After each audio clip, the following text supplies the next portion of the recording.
ಪ್ರಿಯ ವೀಕ್ಷಕರೇ, ಸುದ್ದಿ ಶೋಧಕ್ಕೆ ಸ್ವಾಗತ. ದಿನಾಂಕ 5/12/2025 ರಾಜ್ಯಾದ್ಯಂತ ಮತ್ತೆ ಬೇಡಿಕೆಗಳು ಈಡೇರಿಸುವಂತೆ ಒತ್ತಾಯಿಸಿ ಪೌರ ಕಾರ್ಮಿಕರ ಅನಿರ್ದಿಷ್ಟಾವಧಿ ಮುಷ್ಕರ. ರಾಜ್ಯದ ಎಲ್ಲ ನಗರ ಸ್ಥಳೀಯ ನೌಕರರನ್ನು ರಾಜ್ಯ ಸರ್ಕಾರ ನೌಕರರನ್ನು ಪರಿಗಣಿಸಬೇಕು. ಜ್ಯೋತಿ ಸಂಜೀವಿನಿ, ಕೆಜಿಐಡಿ ಸೇರಿದಂತೆ ಸರ್ಕಾರಿ ನೌಕರರು ಪಡೆಯುವ ಎಲ್ಲ ಸೌಲಭ್ಯಗಳನ್ನು ನೀಡಬೇಕು. ವಾಹನ ಚಾಲಕರು, loaders, cleaners, gardener, sanitary supervisor, computer operator, data entry, accountant, engineer, ಎಲ್ಲ ಸಹಾಯಕರು ಸೇರಿದಂತೆ ಹೊರಗುತ್ತಿಗೆ ಕಾರ್ಮಿಕರನ್ನು ನಗರ ಸ್ಥಳೀಯ ಸಂಸ್ಥೆಗಳ ನೇರ ಪಾವತಿಗೆ ಒಳಪಡಿಸಬೇಕು. ದಿನಗೂಲಿ ಕ್ಷೇಮಾಭಿವೃದ್ಧಿ ಸಮಾನ ವೇತನ ಈ ನೌಕರರನ್ನು ಖಾಯಂ ಮಾಡಬೇಕು. ವಿಶೇಷ ನೇಮಕಾತಿಯಡಿ ಖಾಯಂಗೊಂಡ ನೌಕರರಿಗೆ ಅನುದಾನದಿಂದ ವೇತನ ನೀಡಬೇಕು.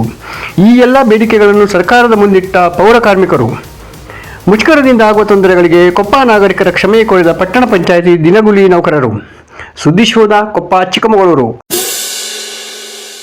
ಕರ್ನಾಟಕ ರಾಜ್ಯ ಪೌರಸೇವಾ ನೌಕರರ ಸಂಘ, ಕೇಂದ್ರೀಯ ಸಂಘ ಚಿತ್ರದುರ್ಗ ಇವರ ಕರೆಯ ಮೇರೆಗೆ ಕೊಪ್ಪ ಪೌರಸೇವಾ ನೌಕರರ ಸಂಘದ ವತಿಯಿಂದ ಅನಿರ್ದಿಷ್ಟ ಅವಧಿಯ ಮುಷ್ಕರಕ್ಕೆ ಕರೆ ಕೊಟ್ಟಿದ್ದು, ಕೊಪ್ಪ ಪಟ್ಟಣ ಪಂಚಾಯತಿ ವ್ಯಾಪ್ತಿಯ ನಾಗರಿಕರು ಸಹಕರಿಸಬೇಕಾಗಿ ಕೋರುತ್ತೇವೆ. ಅದೇ ರೀತಿ ನಮ್ಮ ಬೇಡಿಕೆಗಳನ್ನು ಸರ್ಕಾರ ಆದಷ್ಟು ಬೇಗ ಈಡೇರಿಸಿ ಈ ಒಂದು ಹೋರಾಟಕ್ಕೆ ಕೊಪ್ಪ ನಾಗರಿಕರೆಲ್ಲರೂ ಸಹಕರಿಸಬೇಕಾಗಿ ಆಗುವ ತೊಂದರೆಗಳಿಗೆ ವಿಷಾದವನ್ನು ವ್ಯಕ್ತಪಡಿಸುತ್ತೇವೆ. ದಯವಿಟ್ಟು ಆದಷ್ಟು ಬೇಗ ಶೀಘ್ರವಾಗಿ ನಮ್ಮ ಬೇಡಿಕೆಗಳನ್ನು ಈಡೇರಿಸಬೇಕಾಗಿ ಕೋರುತ್ತೇವೆ. ದಿನಾಂಕ 5/12/2025 ಅನಿರ್ದಿಷ್ಟ ಅವಧಿ ಮುಷ್ಕರ ನಡೆಸುತ್ತಿದ್ದೇವೆ. ಇದರಿಂದ ಆಗುವ ತೊಂದರೆಗಳಿಗೆ ಕೊಪ್ಪ ನಾಗರಿಕರಲ್ಲಿ ಕ್ಷಮೆಯನ್ನು ಕೋರುತ್ತೇವೆ. ನಾವು ಒಂದು 5ನೇ ತಾರೀಕು 5/12/2025 ಒಂದು ಮುಷ್ಕರ ಕೈಗೊಳ್ಳಬೇಕು ಅಂತೇಳಿ ಯೋಚನೆ ಮಾಡಿದ್ದೀವಿ. ಚಿತ್ರದುರ್ಗದಿಂದ ನಮ್ಮ ಸಂಘದ ಅಧ್ಯಕ್ಷರು ಸಹ ನಮ್ಮ ನಿರ್ದೇಶನವನ್ನು ನೀಡಿರ್ತಾರೆ.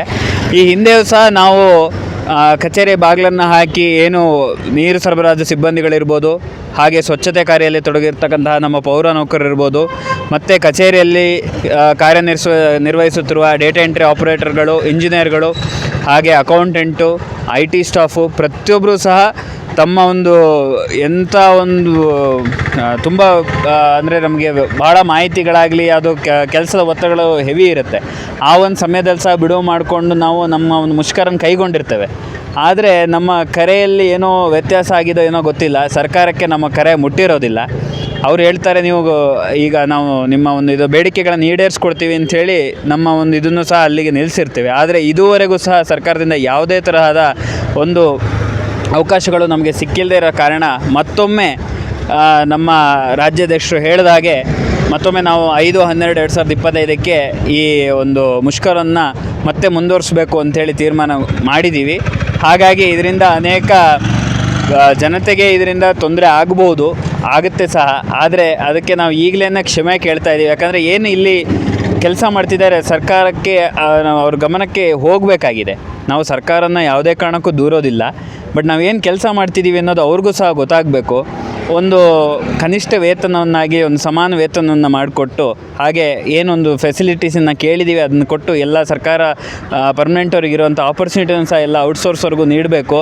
ಅವರು ಸಹ ಕೆಲಸ ಮಾಡ್ತಾರೆ. ಅವರು ಸಹ ಬೆಳಗ್ಗೆ 5 ಗಂಟೆಗೆ ಬರ್ತಾರೆ, ಸಂಜೆ 5:30, 6 ಗಂಟೆ, 7 ಗಂಟೆವರೆಗೂ ಸಹ ತಮ್ಮ ಕರ್ತವ್ಯ ನಿರ್ವಹಿಸ್ತಾರೆ. ಸೊ ಆ ಒಂದು ಕೆಲಸಕ್ಕೊಂದು ಗೌರವ ಕೊಟ್ಟು ಸರ್ಕಾರ ಅವ್ರನ್ನೂ ಸಹ ಗಣನೆಗೆ ತಗೋಬೇಕು ಅಂಥೇಳಿ ಒಂದು ತೀರ್ಮಾನವನ್ನು ಮಾಡಿ ಅಂಥೇಳಿ ನಾವು ಈಗ ಮುಷ್ಕರನ್ನು ಕೈಗೊಳ್ಳೋಕ್ಕೆ ಮುಂದೆ ಹೋಗ್ತಾ ಇದ್ದೇವೆ. ಸೊ ನಮಗೆ ನಿಮ್ಮೆಲ್ಲರ ಒಂದು ಸಹಕಾರವೂ ಸಹ ಬೇಕು. ನೀವು ಪತ್ರಿಕಾ ಮಾಧ್ಯಮದವರು ಸಹ ನಮ್ಮೊಂದಿಗೆ ಇರಬೇಕು ಅಂಥೇಳಿ ನನ್ನೆರಡು ಮಾತನ್ನು ಮುಗಿಸ್ತೇವೆ. ಧನ್ಯವಾದ. ಚಿತ್ರದುರ್ಗ ಅವರು ಕರೆ ಕೊಟ್ಟ ರೀತಿ ನಮ್ಮ ಕೊಪ್ಪ ಶಾಖೆಯಲ್ಲಿ ದಿನಾಂಕ 5/12/25 ನಾವು ಇಡೀ ರಾಜ್ಯಾದ್ಯಂತ ನಾವು ಮುಷ್ಕರ ಮಾಡ್ತಾಯಿದ್ದೀವಿ. ಈ ಮುಷ್ಕರದ ಬೇಡಿಕೆಗಳೇನೆಂದರೆ, ಮೊದಲನೇದಾಗಿ ನಮ್ಮ ಕಾಯಂ ನೌಕರಿಗೆ ರಾಜ್ಯ ಸರ್ಕಾರಿ ನೌಕರರ ಥರ ಪರಿಗಣಿಸಬೇಕು. KGID ಇನ್ನು ಇತರ ಸೌಲಭ್ಯ ಕೊಡಬೇಕು. ಎರಡನೇದು, ಈ ಹೊರಗುತ್ತಿಗೆ ನೌಕರು, ಈ ಡ್ರೈವರ್ಗಳಾಗಿರ್ಬೋದು, ನೀರು ಸರಬರಾಜು ನೌಕರಾಗಿರ್ಬೋದು, data entry operator, computer operator, engineer, ಇನ್ನೂ ಇತರೆ ಹೊರಗುತ್ತಿಗೆ ನೌಕರರನ್ನು ನಾವು ಕಾಯಂ ಮಾಡಿ ಅಂತ ಕೇಳ್ತಾ ಇಲ್ಲ, ನಮಗೆ ನೇರ ಪಾವತಿ ಕೊಡಿ. ಈ ಏನು ನಮಗೆ ಕಾಂಟ್ರಾಕ್ಟ್ ಬೇಸಿಕಲ್ಲಿ ನಾವು ಈಗ ಕೆಲಸ ಮಾಡ್ತಾಯಿದ್ವಿ, ಅವರನ್ನು ನೀವು ನೇರ ಪಾವತಿ ಮಾಡಿ ನಮಗೆ ಅದೇ ಸರ್ಕಾರದಿಂದ ನೇರವಾಗಿ ನಮ್ಮ ಖಾತೆಗೆ ಬರುವಂಥ ವ್ಯವಸ್ಥೆಯನ್ನು ಸರ್ಕಾರ ಮಾಡಬೇಕು. ಇಲ್ಲಿವರೆಗೂ ಮಾಡಲಿಲ್ಲ. ಹಾಗಾಗಿ ನಾವು 5ನೇ ತಾರೀಕು ನೀರು ಮತ್ತು ನೈರ್ಮಲ್ಯವನ್ನು ನಿಲ್ಲಿಸಿ ಮುಷ್ಕರವನ್ನು ಮಾಡ್ತಾಯಿದ್ದೀವಿ. ಈ ಮುಷ್ಕರದಲ್ಲಿ ಕೊಪ್ಪ ನಾಗರಿಕರಿಗೆ ಅಕಸ್ಮಾತ್ ಏನಾದರೂ ತೊಂದರೆ ಆದರೆ ದಯಮಾಡಿ ನಮ್ಮ ಕ್ಷಮಿಸಬೇಕು ಅಂತ ಕೇಳ್ತಾ ನಮ್ಮ ಮುಷ್ಕರ ಮಾಡೋದು ಅನಿವಾರ್ಯ ಆಗಿದೆ. ಹಾಗಾಗಿ ಈ ಮಾಧ್ಯಮದ ಮುಖಾಂತರ, ಈ ಮೀಡಿಯಾದವ್ರ ಮುಖಾಂತರ ಕೊಪ್ಪ ಜನತೆಗೆ ಹಾಗೂ ಸರ್ಕಾರಕ್ಕೆ ಹಾಗೂ ನಮ್ಮ ಮಾನ್ಯ ಶಾಸಕರಿಗೆ ಮುಟ್ಟುವಂಥ ಕೆಲಸ ಆಗಬೇಕಂತ ಹೇಳ್ತಾ ಮಾತು ಮುಗಿಸ್ತಾ ಇದ್ದೀನಿ.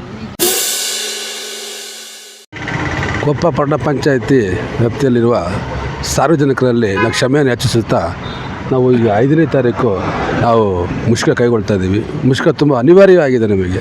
ಯಾಕಂದರೆ 25-30 ವರ್ಷದಿಂದ ಹೊರಗುತ್ತಿಯಲ್ಲಿ ಕೆಲಸ ಮಾಡ್ತಾರೆ ನಮ್ಮ ನೌಕರ ಬಂಧುಗಳಿಗೆ ಸರ್ಕಾರದ ಯಾವುದೇ ರೀತಿ ಸವಲತ್ತು ಸಿಗ್ತಾ ಇಲ್ಲ. ಹಾಗಾಗಿ ಮತ್ತು ನಾವು ಪೌರ ಕಾರ್ಮಿಕರನ್ನು ಸರ್ಕಾರ ನೌಕರರಿಂದ ಪರಿಗಣನೆ ಮಾಡಬೇಕಾಗಿ ವಿನಂತಿ ಮಾಡ್ತಾ ನಾವು ಮುಷ್ಕರ ಮಾಡ್ತಾಯಿದ್ದೀವಿ. ನಾವು ಹಲವಾರು ಬಾರಿ ಮನವಿ ಕೊಟ್ಟಿದ್ದೀವಿ, ಹಲವಾರು ಬಾರಿ ಮುಷ್ಕರ ಮಾಡಿದ್ದೀವಿ. ಬರೀ ಕೇವಲ ಮೌಖಿಕವಾಗಿ 1 ತಿಂಗಳು 2 ತಿಂಗಳಂತೆ ಕಾಲಾವಕಾಶ ತಗೊಂಡು ಅದು ಮರೆತು ಬಿಡ್ತಾರೆ. ಯಾಕೆ ನಾವು ಪೌರ ಕಾರ್ಮಿಕರು, ನಾವು ಮನುಷ್ಯರು ಬದುಕಬೇಕಂತ ನಮಗೊಂದು ಅವಕಾಶ ಮಾಡಿಕೊಡಿ. ನಿಮ್ಮ ಸರ್ಕಾರಕ್ಕೆ ನಾವು ಎಷ್ಟು ವರಮಾನ ಬರ್ತಾ ಇದೆ, ಆದಾಯ ಬರ್ತಾ, ಅದಕ್ಕೆ ಮೂಲ ಕಾರಣ ನಮ್ಮ ಪೌರ ಕಾರ್ಮಿಕರು, ನಿಸರ್ಗದ ನೌಕರರು, ಡಾಟಾ ಎಂಟ್ರಿ ಆಪ್ರೇಟರ್ಗಳು, ಕಂಪ್ಯೂಟರ್ ಆಪ್ರೇಟರು, ಡ್ರೈವರ್ಸ್ಗಳು ಎಲ್ಲರೂ. ನಮ್ಮ ಆದಾಯನೂ ನೀವು ಸರ್ಕಾರ ತಗೊಳ್ಳೋದು ನಮ್ಮನ್ನು ಮನುಷ್ಯ ಅಂತ ನಮ್ಮನ್ನು ಪರಿಗಣನೆ ಮಾಡಿ ಅಂತ ನಾನು ಬೇಡಿಕೆ ಇಡ್ತಾ 5ನೇ ತಾರೀಕು ನಾವು 5/12/2025 ನಾವು ಮುಷ್ಕರ ಕೈಗೊಳ್ತಾ ಇದ್ದೀವಿ. ಇದರಲ್ಲಿ ಸಾರ್ವಜನಿಕ ತೊಂದರೆ ಆಗುತ್ತೆ. ತೊಂದರೆ ಆದರೂ ಕೂಡ ನಮ್ಮ ಮೇಲೆ ಒಂದು ಕ್ಷಮೆ ಇರಲಿ. ಆದರೆ ನಮ್ಮ ಬೇಡಿಕೆ ಸರ್ಕಾರಕ್ಕೆ ಮುಟ್ಟಬೇಕನ್ನೋ ಉದ್ದೇಶಕ್ಕೆ ನಾವು ಮಾಡ್ತಿದ್ದೆಗೋಸ್ಕರ ಸಾರ್ವಜನಿಕ ತೊಂದರೆ ಆಗಬೇಕು ಅನ್ನೋ ರೀತಿಯಲ್ಲಿ ನಾವು ಮಾಡ್ತಾ ಇಲ್ಲ. ಈ ಮುಷ್ಕರ ಸರ್ಕಾರ ಗಮನಕ್ಕೆ ಮುಟ್ಟಬೇಕು.